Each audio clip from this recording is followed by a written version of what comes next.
Okay, so we're going to solve this inequality. The first step to solving the inequality is getting rid of the number that is next to the variable term. So the 2 is next to the variable term. The 2 is a positive 2. So to undo a positive 2 or to get rid of it, you got to subtract. So that's a 15 over here.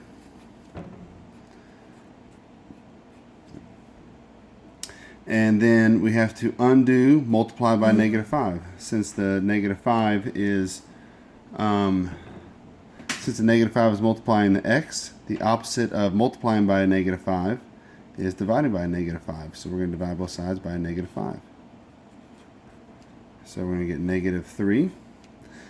All right. Now, one of the rules with inequalities is if you divide by a negative number, we need to take this inequality symbol and flip it back to the right side.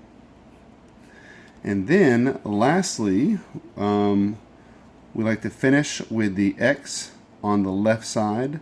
So we want the inequality pointing at the x. So if we flip the sides of this number and variable, all right, the inequality is going to be opening towards the negative 3, and it's going to be pointing towards the x. So pointing towards the x, opening towards the negative 3, and that's going to be my answer. On problems very similar to that, we're going to do get rid of this negative 2 that's over here.